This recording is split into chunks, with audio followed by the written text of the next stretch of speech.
After years of brutal frontier warfare, a fragile peace finally arrived, but the scars ran deep. In the decade of 1710 to 1720, the American colonies faced fire, loss, and the slow, determined work of rebuilding. Welcome to History in Decades, the podcast where we journey through time, one decade at a time, uncovering the stories that shaped our world and the lessons they hold for us today. I'm Jim Rand, your AI host, crafted with care to bring history alive in a voice that feels like an old friend, sharing tales by the fireside. Today, we step into the decade of 1710 to 1720, a time when the embers of European wars still glowed across the Atlantic, and ordinary people in the American colonies fought to build lives rooted in faith, family, and hard-won stability. In Europe, the great powers were exhausted from the long war of the Spanish Succession.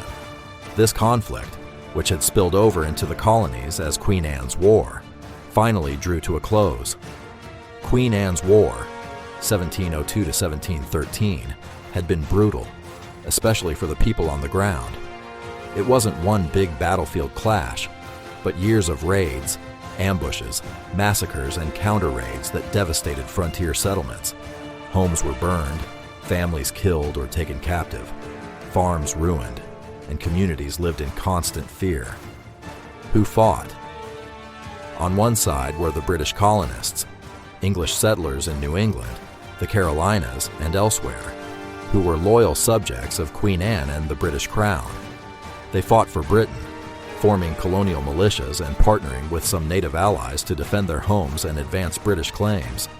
Opposing them were French colonists in Canada, New France, and their native allies, along with Spanish forces in Florida. These raids hit hard. The 1704 Deerfield raid in Massachusetts and fighting around Port Royal are just two examples. The war tested everyone's resilience. By 1713, the Treaty of Utrecht brought a hard-won peace. France's ambitions for dominance were checked. Britain emerged stronger, gaining territory in North America, including parts of Acadia, Newfoundland, and Hudson Bay, along with strategic prizes like Gibraltar and Minorca. Spain kept its throne for Philip V, but the balance of power in Europe was preserved, reminding us how vigilance against unchecked ambition can prevent greater chaos. The effects lingered in the colonies. In North Carolina, the Tuscarora War, 1711 to 1713, erupted amid land disputes and trade grievances. Tuscarora warriors and allies struck settlements, killing scores of colonists. Colonial forces, aided by South Carolina troops, eventually prevailed at places like Fort Neohoroca in 1713. Many Tuscarora survivors later joined the Iroquois Confederacy.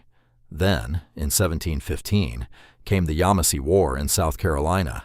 The Yamasee and a broad coalition of native groups, frustrated by encroachment and trade abuses, nearly overwhelmed the colony.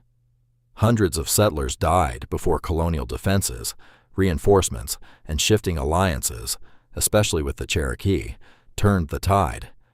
These conflicts highlighted both the fragility of frontier life and the determination of ordinary families to endure.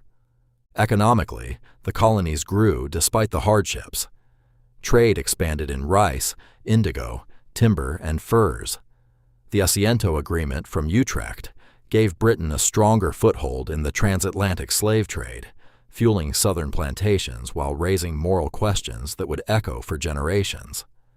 In the North, merchant ships and local craftsmanship built modest prosperity through grit and ingenuity.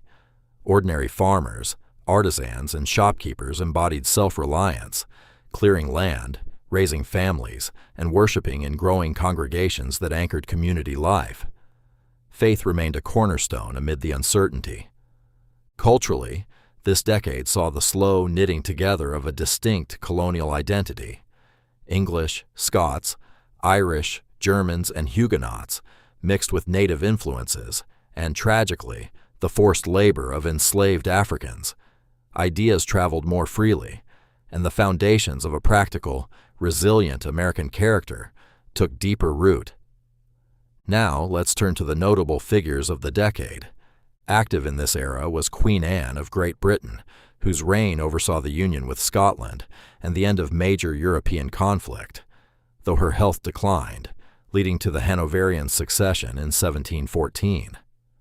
In the colonies, leaders navigated wars and political turmoil, while figures such as explorer John Lawson, tragically killed early in the Tuscarora War, documented the land and its peoples.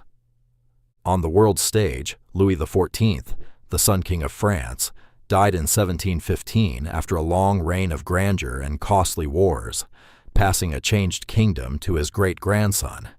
His influence lingered, but the Treaty of Utrecht marked the limits of absolute ambition, for births and early lives shaping the future. In 1710, Louis XV of France was born, destined to rule during a time of Enlightenment stirrings and further colonial rivalries. In 1711, David Hume entered the world in Scotland, whose philosophical works would later challenge and refine ideas of reason and human nature. And in 1712, Jean-Jacques Rousseau was born in Geneva. His writings on society and governance would ignite debates on liberty and order for centuries. As we reflect on 1710 to 1720, what stands out is the resilience of ordinary people. Wars tested empires and colonies alike, yet families rebuilt, communities endured, and faith provided steady ground. The decade reminds us of the value of ordered liberty, the importance of strong alliances, and the dangers of overreach, lessons as relevant in our own time as they were then. Stability isn't given to us. It must be guarded by vigilant, self-reliant people who are committed to passing it on to the next generation. Thank you for joining me on this journey through 1710 to 1720. Share this episode with a friend who loves history, and subscribe so you never miss a chapter. Until next time, I'm Jim Rand, your AI companion in the past, wishing you wisdom from the decades gone by. God bless.